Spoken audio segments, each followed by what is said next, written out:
La collection. Les populations esclaves. Son livre 1, Économie. Son livre 2, Entité. Son livre 3, Sciences. Son livre 4, Social. Son livre 5, Spiritualité. Nous vous proposons la conférence vidéophonique du livre 1, Économie. Chapitre 1. L'économie. Une solidarité nationale. Payer sa part d'impôt, c'est la seule façon de contribuer à faire fonctionner les services publics d'un État. Les services publics sont l'ensemble des prérogatives d'un pays permettant de le faire bien fonctionner. Ce sont généralement les seuls moyens d'organisation pour la bonne marche de la société humaine.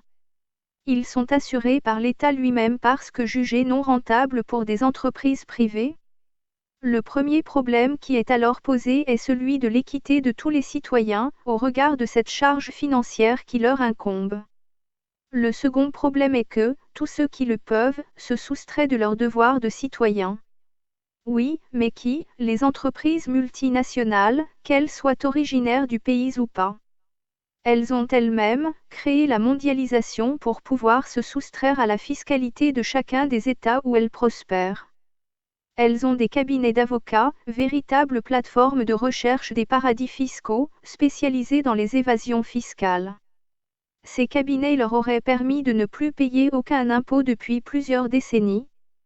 Pendant ce temps, les moyennes et petites entreprises sont fortement taxées, sans possibilité de se soustraire à leurs charges. Un déséquilibre permanent s'est ainsi installé, contraignant les différents petits acteurs économiques à céder leur part de marché aux multinationales et à arrêter leurs activités. Ces multinationales ne participent pas à l'organisation d'aucun pays, tout en bénéficiant des avantages des infrastructures réalisées et entretenues, entièrement laissées à la charge des citoyens imposés. Ces entreprises mondiales vendent leur production dans tous les pays. Elles engendrent des bénéfices irrationnels et ne paient jamais aucun impôt nulle part. Comment fonctionnent-elles pour pouvoir procéder ainsi? Leurs cabinets d'avocats sont là pour effectuer tous les montages financiers qu'elles ont elles-mêmes mis en place, avec l'aide de certains États peu scrupuleux. Ceux-ci accueillent soit leur masse monétaire colossale, soit leur siège social en résidence fictive, soit les deux afin de pouvoir mieux tricher. Ainsi, un seul immeuble d'un étage peut abriter, à lui seul, plus de 280 000 sociétés. Il s'agit, en réalité, d'un cabinet d'avocats chargé d'enregistrer les statuts de ces entreprises, dans un pays qui ne fait pas payer d'impôts. C'est aussi simple que cela. C'est surtout une des plus grandes organisations d'escroquerie fiscale, comme il en existe plusieurs centaines au monde. Elles organisent des montages fiscaux. Ces pays, qu'on appelle des paradis fiscaux, seraient plus de 60 sur la planète. Ils sont des systèmes extrêmement préjudiciables envers tous les citoyens. Envers tous ces citoyens qui sont contraints de supporter les charges de fonctionnement de leur pays, à la place de ces sociétés malhonnêtes, et ce, sans équité possible. Cependant, il n'y a pas que cette façon de détourner la fiscalité. C'est aussi la porte ouverte à toutes les organisations mafieuses qui peuvent de cette manière blanchir d'énormes fortunes, dont les origines sont le grand banditisme avec toutes leurs actions criminelles qui s'ensuivent. Il y aurait aussi des centres de recherche sur les flux financiers les plus rentables. Ils appellent cela de l'optimisation fiscale. Tous ces personnages accumulent d'énormes masses monétaires qui sont souvent supérieures au volume financier des États. On les appelle des centres financiers offshore, ou des paradis prudentiels, ou encore des paradis bancaires. Ils sont en constante évolution, afin de pouvoir s'adapter à d'éventuelles exigences, qui n'auraient pas été évaluées. Ils offrent d'abord une totale liberté de circulation des capitaux internationaux, un secret bancaire parfait, un enregistrement facile et rapide des sièges des entreprises et une absence de toute taxation. Ces organisations attirent les entreprises, mais aussi les particuliers fortunés, tels les artistes, les sportifs, etc. Évidemment, les organisations criminelles, la contrebande, la prostitution, les trafics d'êtres humains, les trafics d'organes, les contrefaçons, les trafics de drogue, y participent aussi dans la plus grande discrétion. Par exemple, des masses volumineuses d'argent, issues de la vente de la drogue en Colombie, sont d'abord blanchies aux Bahamas. Puis elles transitent par l'Allemagne et Monaco. Elles sont ensuite virées vers des comptes de société en Suisse et au Luxembourg, pour être ultérieurement virées sur des comptes à pseudonyme en Autriche. Elles sont finalement réinvesties en Colombie par des sociétés de droits européens et contrôlées par les cartels de la drogue. Les mécanismes de blanchiment sont parfaitement authentifiés. Seulement, les montants faramineux de ces criminels organisés ne le sont pas du tout, de source officielle. Le nombre de ces malfaiteurs ne peut, lui aussi, n'être qu'évalué. Il dépasserait les 10 millions d'individus. L'évasion fiscale des particuliers surfortunés est également considérable. Les écritures comptables passent d'un compte à un autre, dans l'opacité la plus totale, en trichant et en fraudant. À titre d'exemple, 60 milliards d'euros sont ainsi détournés de France, chaque année. Ces hauts responsables sont évidemment très influents, dans les sphères chargées de prendre les décisions. Ils savent aussi comment faire pression, sur qui et comment faire taire les indiscrétions. Ce sont eux en fait qui décident des choix devant être pris, pour leurs propres intérêts bien sûr. Ce sont tous ces systèmes financiers crapuleux qui dirigent notre société humaine. Aucun État démocratique n'est en mesure de résister à leur influence. Les politiciens ne sont que leurs hommes de main. Ce sont les riches et les banquiers, toujours plus riches et toujours plus influents, qui décident sans partage. On appelle cela des conflits d'intérêts. Ils ont aussi appelé cette démarche la globalisation des échanges financiers. Tous ceux, témoins de toutes ces supercheries et des actions frauduleuses, qui chercheraient à parler de tels sujets, seraient vite réduits au silence, d'une façon ou d'une autre.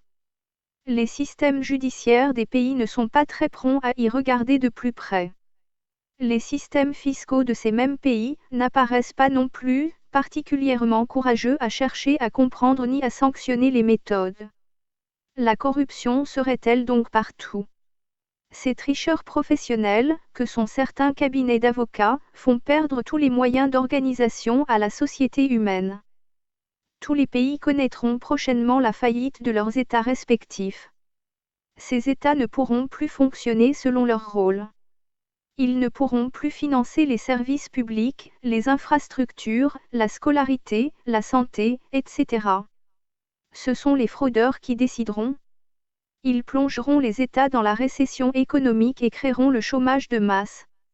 Ils menaceront aussi la stabilité et l'architecture des États. Ils laisseront, tout simplement, la dette s'accumuler sur les États, à la charge des générations futures. Pendant ce temps, les personnels chargés de réaliser ces montages illicites sont très largement récompensés pour leurs compétences, leur efficience et pour leur dynamisme. Aucune mesure n'a encore été prise, en dehors des gesticulations des gouvernants politiques, parfaitement incapables à établir un ordre en la matière, quand bien même ils le souhaiteraient. Les tentatives correspondent plus à des stratégies de communication qu'à une réelle volonté de changer quoi que ce soit. Trop d'acteurs divers tireraient profit de tous ces mécanismes si bien organisés. Qui dirige? Quels sont les organes décisionnels de la société humaine? Plusieurs organisations, dont le fonctionnement reste très obscur, apparaissent agir en dehors des lois et des règles qui régissent les pays en particulier et notre société humaine en général. Leurs membres, qui ne seraient pas tous répertoriés, agiraient dans l'ombre. Ces corpuscules seraient répartis dans tous les pays et pourraient même s'être regroupés en un organisme décisionnel unique. Ils seraient les principaux responsables occupant les plus hautes fonctions, et qui seraient les plus influents à l'intérieur des gouvernements, des religions, des grands groupes économiques, de l'éducation, des systèmes diversifiés de l'information, du milieu médical dans sa globalité, de la recherche, de l'armée, du système bancaire, ainsi que des organismes caritatifs.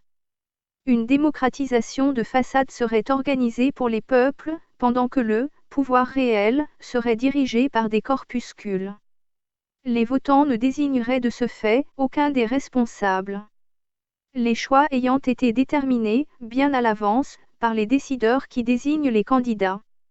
Les moyens d'information n'auraient plus d'autre alternative que celui d'un lavage des cerveaux. L'unique but de ce système mafieux secret serait de s'emparer du contrôle total de l'ensemble des peuples de tous les pays et sur tous les continents, de s'emparer aussi de leurs ressources et de leurs systèmes économiques. Cette organisation, telle qu'elle apparaît, représente la menace la plus absolue à l'encontre des libertés individuelles et collectives. Cela aurait plus exactement pour signification que les libertés deviendront totalement inexistantes. Il s'agirait bien alors d'une société occulte, possédant les systèmes de renseignements et de contrôle les plus puissants qui n'aient jamais existé. Ce qui apparaît plus grave encore, c'est que cette organisation contrôlerait également toutes les armes de destruction massive disséminées sur notre planète. On comprend mieux leur souci permanent de les répertorier. Aux stratèges de l'ombre partageraient la même vision de globalité pour toute la planète, mais surtout pour leur propre centre d'intérêt. Ils organiseraient la mise à sac des environnements afin de rendre les populations plus vulnérables. Ils organiseraient le chômage de masse afin de pouvoir mieux réglementer le pouvoir des exploitants économiques. L'urbanisation à outrance permettrait de parfaitement contrôler les populations.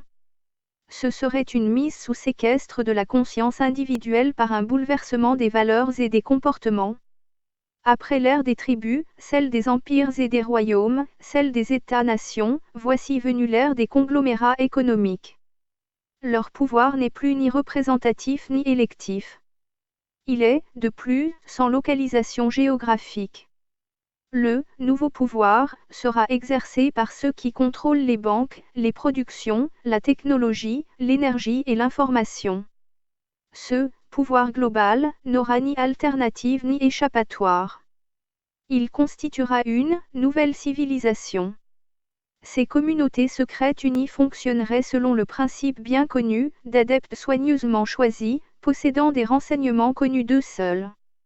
Ils sont mis au secret absolu, avec interdiction totale d'une divulgation quelconque de leur savoir. Le sort de ces personnes étant lui-même scellé par leur propre serment d'engagement. Ces adeptes sont, bien évidemment, endoctrinés par chaque communauté, afin qu'ils accomplissent les tâches qui leur sont dévolues. Ils ont la certitude de l'efficience de leurs activités. Il s'agit tout simplement de l'organisation d'un gouvernement détenant tous les pouvoirs de la planète sur tous les individus de cette planète. Par leurs actions de corruption à grande échelle, ils nomment et dirigent tous les secteurs de responsabilité des États. Soit par infiltration dans les services secrets, soit par l'action directe de leurs représentants déjà en poste. Les sujets utilisés, pour une corruption volontaire ou déguisée, sont souvent féminins et prêts à tous les sacrifices. Les assassinats sont aussi très radicalement utilisés, pour décapiter les zones de résistance ou d'influence incontrôlables. L'anéantissement du bloc soviétique, qui représentait certainement un obstacle à leurs prétentions, pourrait être un des exemples prépondérants des résultats de leurs actions. Les nouveaux services de renseignement de la Russie, qui ont remplacé l'ex-KGB Organisation de renseignement civil, et du GRU Organisation de renseignement militaire, seraient maintenant parfaitement infiltrés par cette organisation hors norme. Les plus grands systèmes organisationnels religieux sont également, maintenant, placés sous leur contrôle. Les communautés religieuses représentent en effet les moyens de propagande les plus efficaces auprès des populations. Il ne faut pas oublier que les conférences ou les écrits émanant des plus hauts responsables de ces congrégations religieuses sont considérés, par leurs adeptes, comme des vérités divines. L'influence de l'organisation globale est donc primordiale. N'oublions pas que cette organisation est influente partout, y compris dans les tribunaux judiciaires chargés d'examiner des preuves éventuelles établies à l'encontre de conspirateurs, convaincus d'actions meurtrières ou envers de très hauts responsables. De nombreux procès seraient ainsi demeurés, sans suite. Les hauts dignitaires sont souvent remplacés par des acteurs de l'ombre, qui ont fait leurs preuves auprès des principaux responsables de cette organisation obscure. Les gouvernements, qui se montreraient encore hostiles ou réticents à suivre les directives, seraient rapidement ramenés à la raison. Les manipulations politiques sont un de leurs moyens d'action. Les sabotages en tout genre font également partie de leur arsenal d'action pour pouvoir neutraliser des centres opérationnels ou économiques. Pourquoi utiliser un tel chaos planétaire? Pour pouvoir contrôler parfaitement l'action globale, dans tous les secteurs fonctionnels de l'humanité. La monnaie, par le contrôle des banques et des réserves monétaires des États. L'énergie, avec le contrôle de ses modèles d'exploitation, la nourriture en contrôlant également les productions agricoles et les ressources en eau. La santé, par le contrôle des industries pharmaceutiques, des écoles de médecine et ses secteurs de recherche. L'endoctrinement, par le contrôle des systèmes éducatifs et de la diffusion des informations. La dissidence, par le contrôle des actes de révolte et la surveillance de tous les autres corpuscules pouvant représenter un danger à l'action globale. Un ancien haut responsable des affaires étrangères d'Amérique du Nord aurait déclaré « Celui qui contrôle les réserves de nourriture, contrôle les personnes, celui qui contrôle l'énergie, contrôle les continents, celui qui contrôle l'argent, contrôle les États. » Autrement dit, celui qui contrôle ces 3 points contrôle la globalité des actions susceptibles d'être entreprises, il dirige l'humanité. Il peut donc emmener l'humanité dans la direction qu'il souhaite, y compris dans celle de son anéantissement. Il apparaît, en effet, que de très gros stocks d'armes seraient actuellement cachés dans des lieux stratégiques, prêts à être utilisés le moment opportun. Des commandos militaires seraient spécialement surentraînés au terrorisme et seraient prêts à passer à des actions de destruction, notamment pour la destruction de cibles particulières, placées sous haute protection. Ils disposeraient d'un armement nucléaire, chimique, biologique ainsi que d'autres armes non répertoriées, en particulier des valises nucléaires, dont les facultés de destruction seraient absolument effrayantes. Par leur faible volume et leur multiplicité, cette pieuvre tentaculaire serait prête à agir. Cette organisation a pour nom le Nouvel Ordre mondial. Il convient de comprendre que rien ne peut se produire par hasard, tout étant organisé vers une programmation des êtres humains. L'organisation de la société humaine se divise en 3 parties. Un petit nombre qui dirige, un groupe qui veille à la bonne exécution des tâches et la majorité qui subit sans jamais rien comprendre à ce qui se passe. Le départ du nouvel ordre mondial serait déjà donné, il reste seulement à connaître s'il sera érigé par la force ou par le consentement. Pouvoir. Les marchés financiers jouent un rôle fondamental dans les équilibres budgétaires des États. Par exemple, les agences de notation, mais pas seulement elles, peuvent être un élément déclencheur de déstabilisation des États. Il est démontré que les fonds spéculatifs peuvent, eux aussi, par leur prise de décision, déclencher des crises économiques au sein des États. Les spéculateurs sont en fait les éléments déclencheurs de ces crises économiques. Ainsi, des spéculateurs américains et anglais, de manière concertée, ont un jour décidé d'attaquer l'euro. L'attaque d'un des pays européens, même le plus petit, peut provoquer une panique auprès des marchés financiers, engendrant, par voie de conséquence, un effet domino qui fragilise les autres pays de la zone euro. Il s'agit, en fait, d'un système de contamination, bien connu par les agents économiques. Ce sont donc des spéculateurs, qui pour s'enrichir d'abord, mais aussi pour provoquer volontairement une crise économique ensuite, seraient à l'origine des crises financières, d'une façon générale. Le mode de fonctionnement des spéculateurs est de provoquer des dysfonctionnements dans les marchés financiers, en achetant à très bas prix les actions dont ils ont provoqué la chute, pour ensuite pouvoir revendre ces mêmes actions, dès qu'ils les auront fait remonter au plus haut de leur cours. C'est donc par la spéculation sur l'effondrement des marchés financiers que les spéculateurs s'enrichissent et provoquent des crises économiques sur les zones géopolitiques qu'ils s'entendent attaquer. Ces fonds spéculatifs, anglais et américains, en majorité ont une maîtrise parfaite de cette arme spéculative. Ils ont ainsi créé des mouvements spéculatifs sur la dette grecque d'abord, puis sur les autres pays de la zone euro ensuite et engendré, de cette façon, des paniques boursières. C'est par la création de paniques boursières, sur la dette des États, que se met en place leur stratégie. Des stratégies qui permettent tout simplement de couler l'économie des pays visés. Quels sont alors les mécanismes qui se mettent en place ? Ce sont d'abord les taux d'intérêt accordés aux États qui grimpent à des niveaux devenant ingérables. Les pays endettés ne peuvent plus faire face à leurs créances, ils sont alors déclarés en faillite, par voie de conséquence. Dès que l'obligation souveraine chute, le taux d'intérêt monte en proportion. Le pays ainsi visé se retrouve éjecté, de fait, des marchés de capitaux. Il ne lui est plus possible d'emprunter de l'argent pour continuer à faire tourner son économie. Il suffit ensuite de mettre en marge un pays, par l'intermédiaire des fonds spéculatifs, pour créer une faillite. L'effet en cascade provoquant la panique chez les autres investisseurs, comme des fonds de pension, qui réagissent immédiatement aux effets provoqués. Le but est bien de déstabiliser le pays ainsi visé. Le pays atteint est alors contraint à se mettre en défaut de paiement et à sortir du marché des capitaux. Il peut, bien sûr, y avoir plusieurs pays dans la ligne de mire. Donc, tout pays, dont la dette est cotée sur le marché de la dette internationale, est extrêmement vulnérable aux attaques des financiers, qui, eux, sont sans scrupules et sans réglementation. Les produits dérivés, utilisés par les spéculateurs financiers apparaissent hors d'atteinte possible. Il s'agit donc là d'une dérive de la finance mondiale, totalement globalisée et indépendante.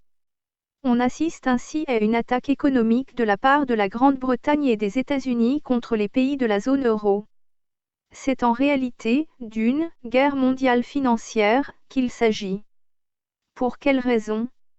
C'est tout simplement parce que l'Angleterre et les États-Unis sont en totale faillite économique qu'ils ont orchestré cette stratégie. C'est cette stratégie qui a permis à la dette américaine et anglaise de pouvoir se fournir en capitaux, quasiment gratuits, jusqu'à maintenant. Bien évidemment, un tel fonctionnement n'est permis que par la coopération des moyens d'information qui relaient les transactions des spéculateurs financiers, par des articles mensongers et donc déstabilisants, envers les pays attaqués. Un matraquage systématique et permanent est orchestré, afin de désorienter les acteurs financiers mondiaux. Il y a ainsi une manipulation totale et outrancière, non seulement contre les États, mais également contre leurs banques et par voie de conséquence à l'encontre de leur population. Toutefois, la réussite de cette guerre mondiale économique n'a pas pu être totale. C'est peut-être grâce à la Chine. À cause de l'achat massif de la monnaie européenne par les investisseurs chinois, l'euro a pu se maintenir à son niveau et rester une monnaie forte.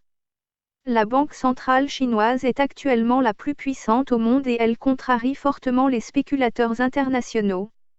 C'est elle qui, dorénavant, régit les taux d'intérêt internationaux.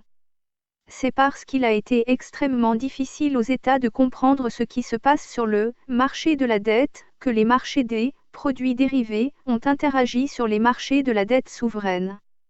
Il s'agit de considérer que ce marché est particulièrement opaque et non réglementé. Il décide du sort de la dette souveraine des pays. Quelques fonds spéculatifs suffisent à faire écrouler la vie économique et sociale d'un État. Ils ont provoqué une récession aux conséquences gravissimes pour les habitants qui ont ainsi été pris en otage. Une politique d'austérité monstrueuse a été appliquée à ces États pour qu'ils soient contraints d'assainir leurs comptes publics. Cela a abouti à une récession économique totalement injustifiée. C'est bien, en fait, le choix de la politique globale d'une aristocratie financière qui crée la répartition des richesses des pays à leur seul profit. La conséquence en est un appauvrissement toujours plus violent, au quotidien, pour les couches populaires les plus vulnérables de ces États. Il s'agit là, évidemment, des agissements d'une élite de la finance oligarchique, qui manœuvre et décide en coulisses.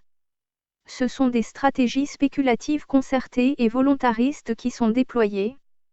Cette finance sauvage et délinquante est devenue un pouvoir incontrôlable par les États, largement supérieur au pouvoir de la défense des États-Unis. En conséquence, les lobbies financiers sont devenus tellement puissants que plus rien ne peut arrêter leur action ni leurs débordements intolérables. Ils sont une organisation pouvant établir un climat de terreur permanent, en se substituant à tout système démocratique. Les représentants politiques sont ensuite désignés par cette organisation et obéissent à leurs injonctions. Les modèles démocratiques ne survivront pas à cette organisation financière tentaculaire. C'est tout simplement un marché d'escrocs particulièrement féroce qui dirige les économies des pays et décide de leur avenir économique. C'est la nouvelle aristocratie dominante et gouvernante des États. Un autre instrument de la spéculation financière est celui de l'évasion fiscale. C'est évidemment un produit économique réservé aux acteurs financiers les plus riches. Ils utilisent, pour ce faire, un instrument technique appelé trust discrétionnaire et irrévocable, également mis au point par les spéculateurs anglais et américains. Cet instrument se situe au-dessus des lois des pays, il devient le trou noir du capitalisme. Tels sont les modes opératoires des escrocs capitalistes actuels. Un pouvoir bancaire qui est, dans les faits, une alliance de banquiers centraux et détermine les taux d'intérêt applicables, décidant ainsi du sort des États et de celui de leur peuple. Ce sont là les résultats des manigances d'un pouvoir opaque, utilisant toutes ses capacités de corruption pour parvenir à ses fins. Avoir ainsi laissé la maîtrise de la monnaie à une entreprise privée, devenue aussi puissante, est une folie dont les conséquences sont à peine décelables, mais dont les répercussions seront irréversibles pour le genre humain. Il serait dans la logique régalienne des États de pouvoir recréer leur monnaie pour faciliter les échanges des biens et des services. C'est pour cette raison que la monnaie a été créée à l'origine. Le mécanisme de la création monétaire, dans sa généralité, c'est du crédit. Dans ce mécanisme, il est important de savoir que c'est la banque qui crée la monnaie qu'elle vous prête par votre emprunt. Elle est ensuite censée la détruire lorsque vous avez remboursé votre emprunt. Il convient de comprendre que l'État est un organisme mis en œuvre pour la sauvegarde des individus qu'il représente, afin de les protéger des oppresseurs éventuels. Les acteurs politiques sont donc élus, dans les pays démocratiques, ou qu'il convient encore d'appeler ainsi, par rapport aux États totalitaires, pour représenter le peuple et subvenir à sa sécurité.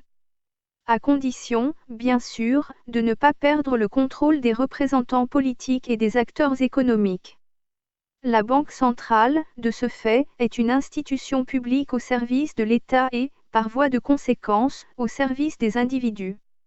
Dans ce modèle, le remboursement par l'État se fait sans aucun intérêt sur le montant de la dette contractée. Or, toutes les difficultés actuelles résident dans l'abandon, malheureusement, de cette faculté d'emprunt, auprès d'une banque d'État, au profit des investisseurs privés, c'est-à-dire auprès des marchés financiers, donc auprès d'individus, immensément riches, contre le paiement d'intérêts. Cette situation a été permise, en ce qui concerne la France, par la traîtrise de ses représentants, au plus haut sommet de l'État français. Elle a eu pour conséquence de provoquer, par ce seul fait, un asservissement total de l'État auprès des services financiers. L'État français, mais pas seulement lui, a donc ainsi été privé de sa création monétaire. C'est la première conséquence de l'endettement, dès l'instant où un État est absolument obligé d'entreprendre et de financer, donc de créer de l'emprunt. Il suffit ensuite, pour faire entrer un État dans l'engrenage de sa dépendance auprès des marchés financiers, de le contraindre à dépenser toujours plus qu'il ne gagne, afin de l'installer dans un système pervers de dépendance dont il ne peut plus s'extraire. Les élus, responsables politiques, en votant des budgets en déséquilibre, année après année, ont installé leur pays dans un carcan. Ils savent aussi qu'il ne pourra plus s'en extraire, en raison du volume considérable de la dette ainsi obtenue et devenue totalement impossible à rembourser. Ces mêmes élus prétendent que cela s'est produit par négligence, clientélisme, laisser-aller. Ces arguments ne sont pas recevables, ces responsables savent très bien où ils s'engagent et où ils engagent leur pays, lors de la prise de leurs décisions. Les prêteurs savent aussi, pertinemment, que le capital ainsi emprunté ne sera jamais remboursé. Leur seule préoccupation, que les contribuables puissent continuer à rembourser les intérêts du capital emprunté, continuellement gonflé, d'année en année. C'est le remboursement de l'intérêt qui permet au système capitaliste de vivre sur le dos des assujettis. Cela nous amène à reconsidérer la légitimité des élus. Mais pas seulement, nous devons aussi reconsidérer la légitimité des institutions et des constitutions et tout particulièrement de l'inconstitutionnalité de la Constitution européenne, imposée de force et qui maintient bien évidemment ce carcan, une impossibilité des États d'emprunter auprès de leur banque centrale. C'est très précisément l'article 123 de la Constitution européenne qui asservit les États au marché financier. Les représentants des États n'ont pas de solution pour mettre fin à ce sabordage économique des États, tant que cet article fait force de loi. Il ne faut pas considérer que c'est le résultat d'un appauvrissement des institutions régaliennes, ni de celui du pouvoir politique. Mais il convient de prendre en considération qu'il s'agit bien, cependant, du résultat de la traîtrise des dirigeants situés au plus haut sommet des États. Les pouvoirs publics restent cependant très puissants. Mais ils ne sont pas et ne l'ont d'ailleurs jamais été, au service de l'intérêt général. Le pouvoir est entre les mains d'un groupe de personnes qui utilisent les institutions, puisque ce sont elles qui les créent, pour établir leurs privilèges et aussi les renforcer en permanence. C'est, en fait, le système de désignation des gouvernants qui est établi selon la volonté des dignitaires économiques. Les élections démocratiques n'existent pas, elles ne sont qu'un leurre. Le suffrage universel est un piège qui permet d'élire des responsables, déjà désignés par avance et mis en place par le système économique. L'élite économique décide pour ses seuls avantages, bien évidemment. Notre système est en fait une monarchie autocratique et oligarchique qui cumule tous les pouvoirs. Ce système est établi sans contre-pouvoir, sans garde-fou. Il aboutit immanquablement à la mise sous esclavage des populations. Il faut bien comprendre qu'un pouvoir ne s'octroiera jamais de limites si on le laisse agir en toute impunité. Cela ne peut pas être lui qui puisse s'autoréguler, il ne fait que s'autogérer. Le rôle d'une constitution représentée par un texte est logiquement placé au-dessus du pouvoir ou des pouvoirs, des gouvernants représentatifs. Les pouvoirs peuvent être utiles tant qu'ils sont au service de l'ensemble de la communauté humaine.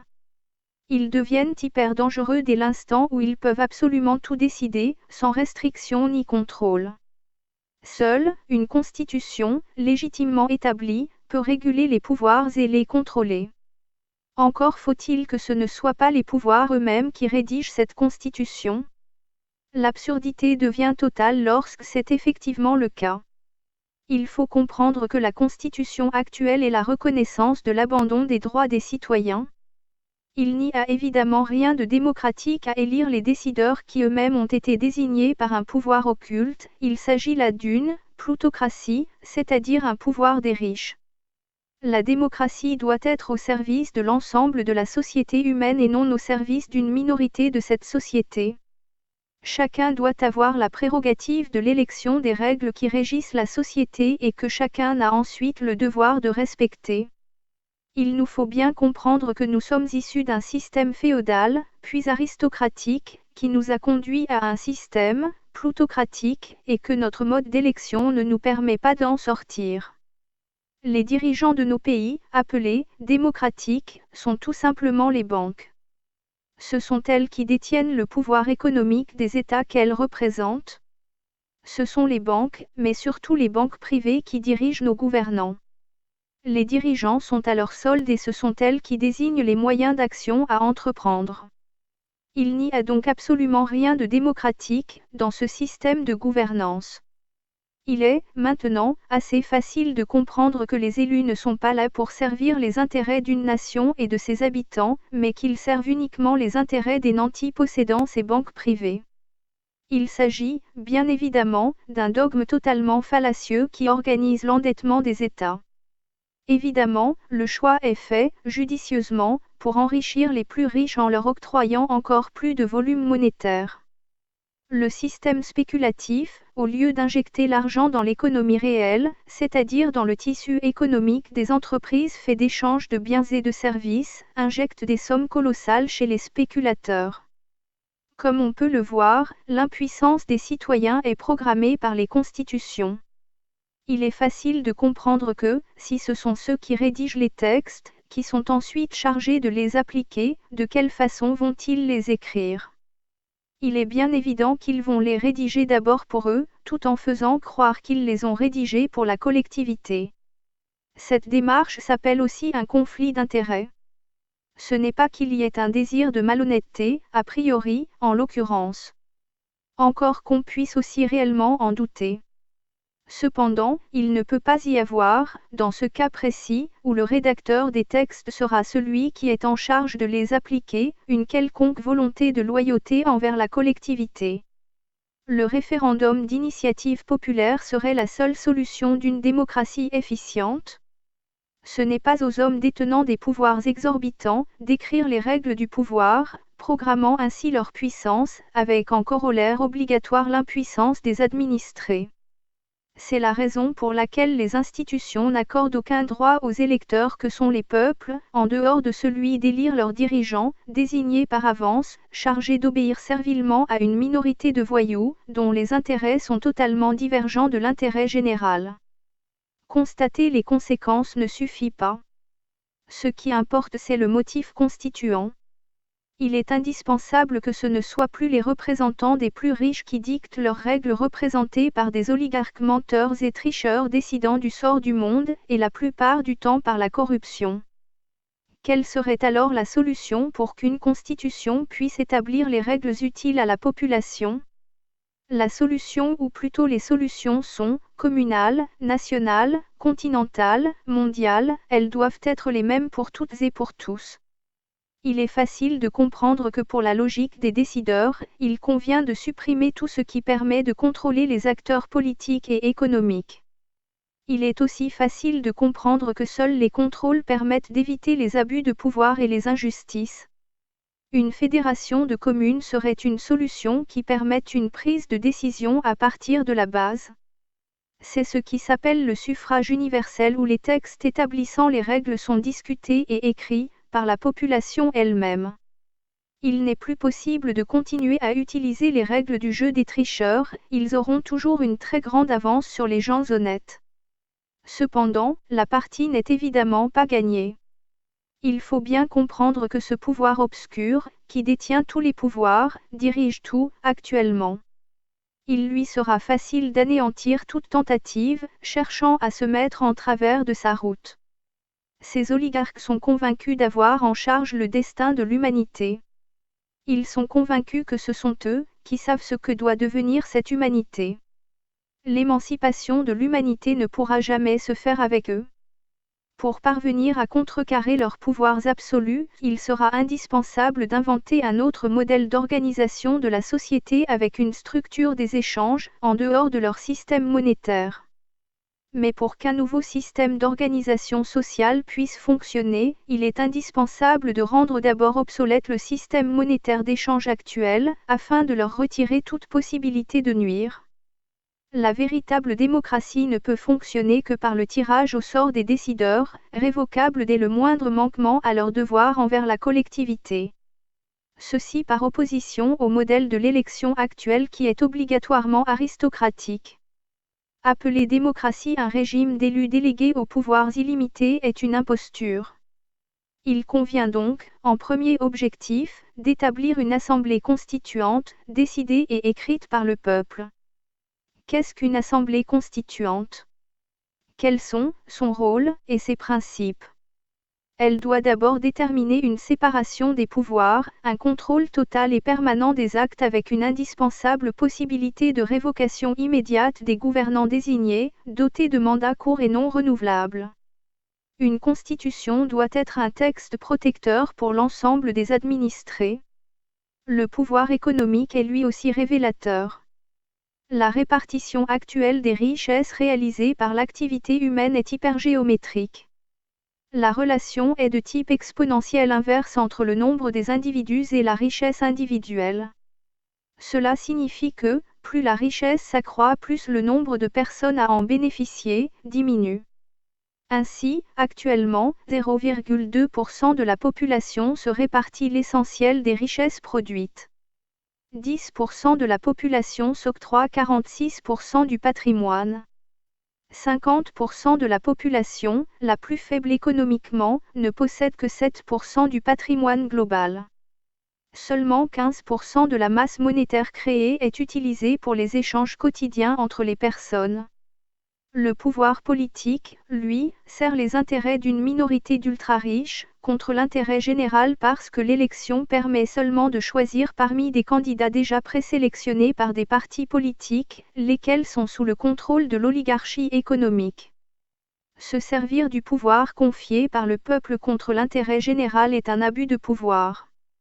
Un régime démocratique devrait, avant toute autre chose, protéger le peuple des abus de pouvoir.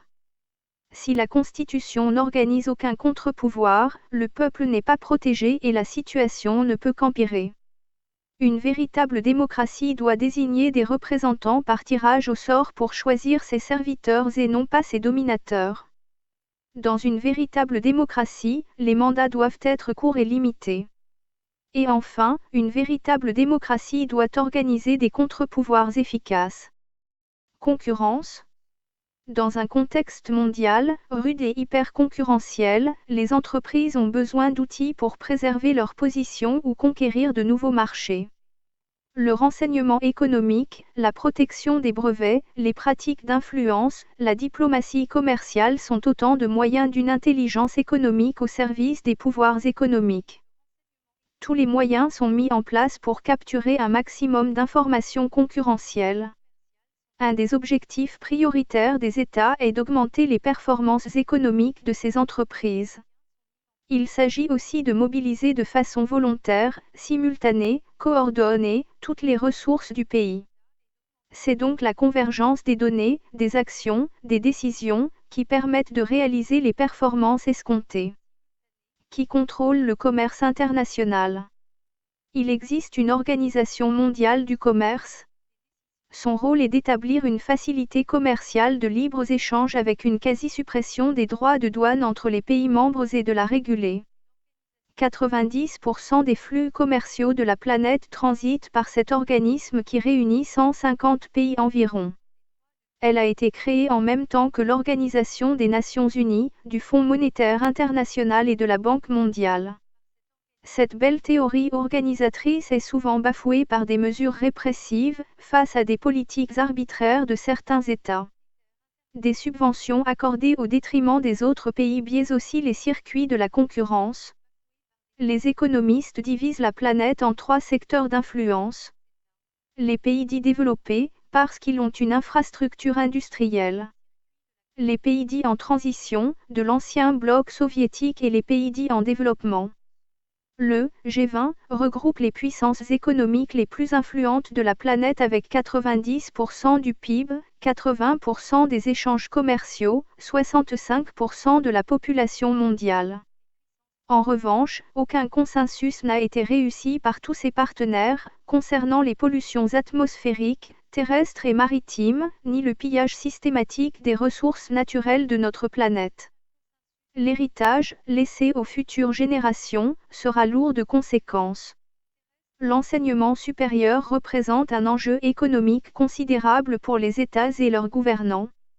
Il y aurait 160 millions d'étudiants en école supérieure, répartis sur la planète, plus précisément en Asie, Russie, Europe, Amérique du Sud, Amérique du Nord, dont 3 millions d'étudiants à l'international. L'Afrique est particulièrement déficitaire, manquant d'infrastructures. C'est l'Organisation de coopération et de développement économique qui regroupe le plus d'étudiants supérieurs avec 50% des effectifs. Une banque d'affaires, implantée dans 32 pays, avec 35 000 employés, tous tenus au secret, a fait l'objet d'une enquête judiciaire. Elle aurait contribué à fabriquer la crise européenne afin de pouvoir en tirer le plus de profit possible. Les protagonistes auraient trahi leurs propres clients et manipulé les marchés. C'est une banque qui serait plus puissante que les gouvernements. Leur affairisme serait, tout simplement, d'arnaquer, mais n'y aurait-il qu'une seule banque. Les banques seraient devenues de simples machines spéculatives. Elles spéculent, pour leurs clients, mais surtout pour elles-mêmes. On les appelle des banques d'investissement. Ce sont des sortes de casinos, des usines à jouer avec l'argent des autres. Elles sont généralement impliquées lorsqu'une affaire litigieuse surgit, et elles y sont à l'origine. Chaque grande crise financière est l'œuvre d'une de ces banques. Leur stratégie consiste à stocker des matières, quelles qu'elles soient, pour faire croire à une pénurie, puis à les déstocker lorsque les prix sont parvenus au plus haut. Elles incitent leurs clients à parier sur des plus-values ou des crashs. Cette organisation financière, extrêmement rentable, n'est pas du tout régulée. Des employés, appelés traders, seraient de réels prédateurs. Ils seraient tout simplement des voleurs. Ils utilisent la crédulité humaine pour convaincre leurs victimes. Le marché des capitaux est le système qui permet le libre-échange entre l'offre et la demande. Les marchés des produits dérivés sont des mécanismes anarchiques à l'origine des spéculations et des manipulations. Ils sont aussi à l'origine de l'endettement des États et des ralentissements économiques. Ils sont les responsables des politiques de rigueur mises en place, par voie de conséquence. Les services financiers des banques avaient préalablement pour rôle de servir les entreprises, soutenir l'industrie, aider l'économie à se développer. Seulement, par leur nouveau fonctionnement, elles sont devenues des parasites du système économique. On appelle ça l'innovation financière. Il est beaucoup plus rentable, pour les banksters, de détruire l'économie que de la favoriser. De plus, elles maîtrisent totalement les décisions des gouvernants. Leurs pouvoirs sont illimités dans tous les domaines. Des représentants de ces banques sont installés dans tous les postes décisionnels, dans tous les États. Ces institutions financières ne paient aucun impôt, d'aucune sorte, à aucun pays. Elles organisent des guerres et ruinent les États. Leurs fraudes sont gigantesques. Plus elles font dévaluer les titres de leurs clients et plus elles s'enrichissent par les baisses des marchés. Une certaine banque internationalisée n'a pas hésité à ruiner d'autres banques, des compagnies d'assurance, etc. Et, on le sait depuis, c'est l'argent des contribuables qui les a toutes renflouées. C'est simplement de la fraude financière. Il en va de même pour la maîtrise des échanges des denrées. Les transactions se font de banque à banque, sans aucun moyen de régulation, à partir d'ordinateurs hyper rapides et puissants. Par leur spéculation financière, certaines banques décident du sort des populations. Elles ont le pouvoir de les affamer, sans aucun scrupule. Leurs influences sont particulièrement préjudiciables à l'espèce humaine, dans sa généralité.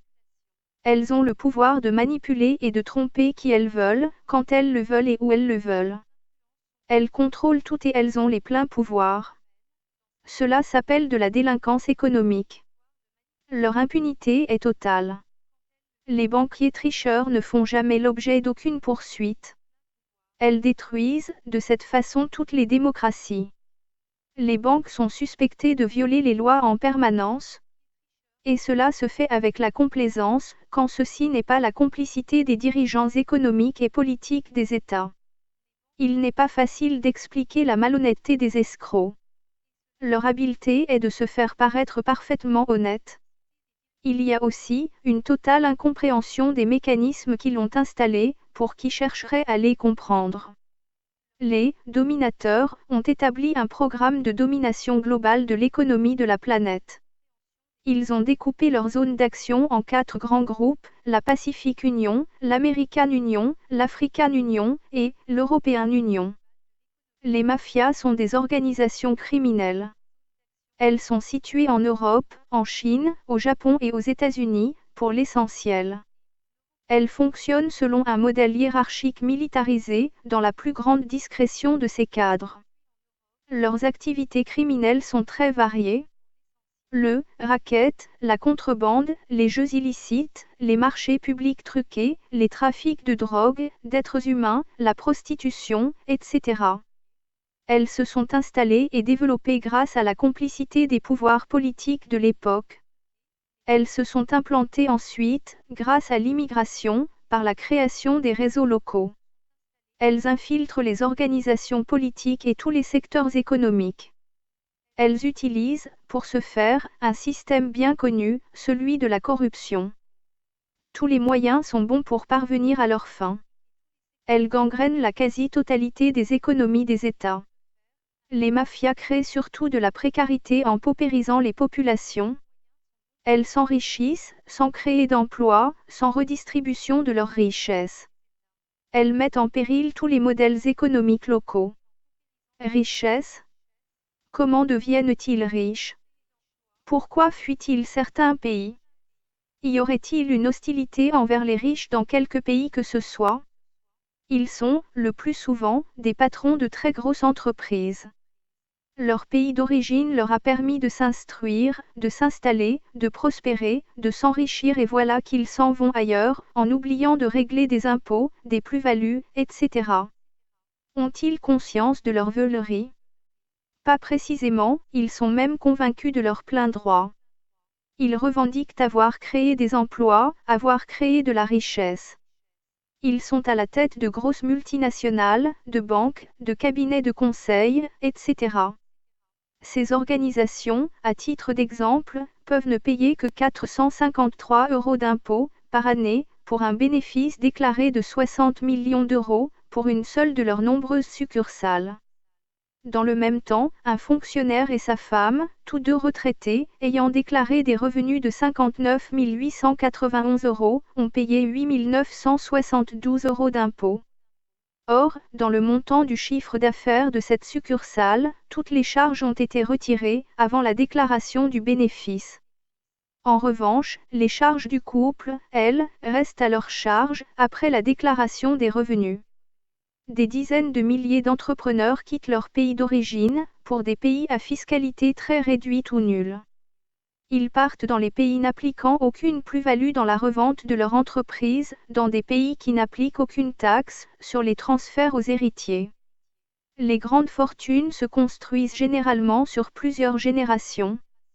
Des zones franches sont instaurées afin que les riches puissent y entreposer leurs trésors, sans droit à payer, ni impôts, ni droits de douane, ni taxes d'aucune sorte. Ces zones franches échappent à toute fiscalité, en toute légalité. Ils peuvent y entreposer tous les objets de leur fortune pendant des dizaines d'années. Aucun contrôle n'y est possible et le nom des propriétaires reste secret. Leur anonymat est parfaitement gardé. Aucune de ces fortunes, de nature très diverse, n'apparaît nulle part, échappant ainsi à toute tentative d'impôt. Ces chambres fortes sont hyper sécurisées. Il y en aurait plusieurs centaines, rien qu'en Suisse. C'est aussi, dans ces lieux, que s'y effectuent les estimations, les transactions et les expertises de prévente. Dans le même temps, les valeurs établies pour ces fortunes sont fixées dans un trust, qui est un modèle d'organisation, situé dans un paradis fiscal. Un trust est un contrat privé, établi entre un richissime propriétaire et une banque de paradis fiscal. Le contrat établit quels sont les bénéficiaires des biens, dont l'identité est toujours secrète. Cette information confidentielle est protégée par les lois des paradis fiscaux. Il est un excellent outil d'évasion fiscale. Les clients sont des artistes, des avocats, des affairistes, etc. Ils appellent cela « protéger leurs économies ». Tous les soi-disant accords avec des gouvernants pour communiquer des noms ne sont jamais mis en œuvre. Des montages financiers sont instaurés afin que les richesses puissent être enregistrées, sans aucune difficulté, depuis n'importe quel pays, sur la planète, sans qu'aucune trace n'en apparaisse, dans le pays d'origine. Par contre, les héritages, en cas de décès, deviennent vite un labyrinthe de difficultés. L'opacité des trusts et des paradis fiscaux permet aux plus requins des requins de remporter le gros lot. Les trusts, selon les systèmes judiciaires, constitueraient des patrimoines indépendants. La justice considérerait même que l'évasion du patrimoine dans des sociétés étrangères et des trusts serait conforme à la tradition familiale de transmission des biens aux héritiers. Tout est alors légal dès lors que les trusts sont une tradition familiale et aucun stock n'est alors répertorié.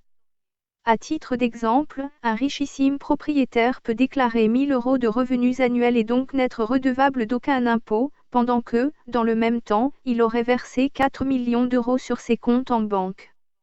Les riches ont un arsenal, particulièrement performant, leur permettant, en permanence, dans quelle transaction que ce soit, d'échapper en totalité à toute forme de fiscalité, en impôts ou taxes. Les responsables gouvernementaux font la plupart du temps semblant de s'agiter, afin de calmer les ressentiments des imposables qui n'ont pas d'autre choix, eux, que de payer l'impôt, à la place de ceux qui n'en paient pas.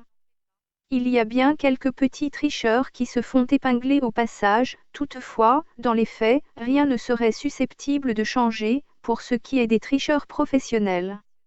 La plupart du temps, une seule intervention informatique suffit à transférer des fonds importants d'un pays vers un autre, afin de brouiller les pistes.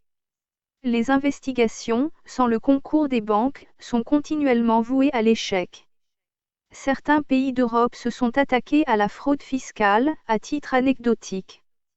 Toute personne, détentrice d'informations particulières en la matière et qui serait tentée de les communiquer, serait tout simplement considérée, dans son propre pays, comme un criminel. Les entreprises installent des filiales dans les paradis fiscaux et échappent à toute imposition par des jeux d'écriture, en particulier par des manipulations de prix de transfert, totalement inappropriées.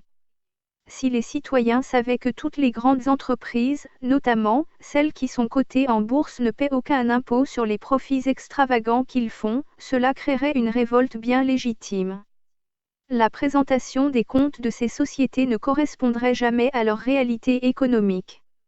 Ce sont les organisations d'écriture entre les filiales qui permettent ces dérives.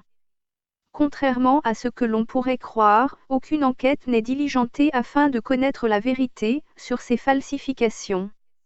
Pourtant, des contradictions flagrantes entre la vision comptable et les décisions de management pourraient facilement permettre de repérer les fraudes en cas de contrôle. Or, des dirigeants de haut rang, surpris par de telles pratiques et ayant alerté leur hiérarchie, ont tout simplement été licenciés pour faute grave.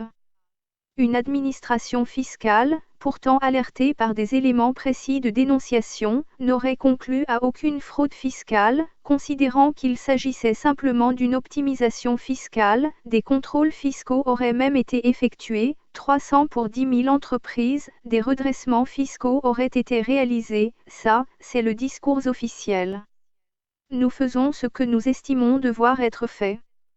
Mais, dans le même temps, d'anciens inspecteurs fiscaux devenus professeurs de droit en université, traitant des prix de transfert entre filiales, précisent que les grandes sociétés internationales peuvent manipuler leurs comptes comme il leur convient, sans que les services fiscaux n'y puissent rien voir, dans le cas, peu probable, où ils seraient tentés de regarder. Des centaines de milliers de transactions sont effectuées, par informatique, en temps immédiat. Aucun contrôle sérieux n'est alors envisageable. Les multinationales ne révèlent absolument rien de leur comptabilité. Les montants, ainsi dissimulés, sont gigantesques et totalement invisibles. Ce qui n'empêche pas des responsables politiques de mentir allègrement sur l'efficacité de leurs actions. Les multinationales continuent, sans aucune retenue, à trafiquer leurs transactions à travers les paradis fiscaux, les secrets bancaires et les manipulations des prix de transfert. Ces entreprises n'ont, en fait, aucune obligation de remplir des déclarations fiscales, pays par pays. Aucun service fiscal, nulle part dans le monde, ne peut vérifier leur comptabilité. Les bénéfices extravagants réalisés dans un pays échappent, en totalité, à la fiscalité de ce pays. Les prix de transfert, totalement inconnus des moyens d'information, fonctionnent dans une opacité la plus totale, sans que cela n'interpelle les dirigeants politiques dont certains feignent même d'ignorer leurs existences. Ce sont ainsi des centaines de milliers, de milliards d'euros de bénéfices qui sont ainsi totalement occultés. Les responsables de nos pays démocratiques sont les négationnistes d'une réalité qu'ils s'efforcent d'ignorer. C'est tout simplement une attitude parfaitement hypocrite et irresponsable de leur part, à moins qu'il s'agisse plus simplement d'affaires de corruption. Les simples citoyens, eux, sont très efficacement réprimés, en cas de manquement à leurs devoirs. Ils n'ont évidemment droit à aucune autre alternative. La charge des impôts n'est supportée que par les classes moyennes, sans aucun espoir d'amélioration, bien au contraire, cela ne pourra qu'empirer pour eux. Que peuvent-ils faire contre toutes ces injustices? Rien, sauf à se rebeller, mais les forces de l'ordre, celles des puissants, seront là pour les matraquer et les ramener à la raison, par la force. Toute la collection. Les populations esclaves est téléchargeable gratuitement, au format PDF, en lecture e-book sur le site internet lacléinternation.org. Toute cette collection est également accessible en livre broché. Les livres brochés de cette collection Les populations esclaves, au format A4 sont en vente chez Amazon, livre français, Philippe Vaisseau. À un tarif promotionnel, actuellement, au quart du tarif en librairie. Une collection, en livre de poche y est également accessible. Vous pouvez aussi cliquer sur le logo « Livre Amazon » dans la page d'accueil de notre site internet. lacléinternation.org. La totalité de la collection est en conférence audiophonique sur YouTube. La collection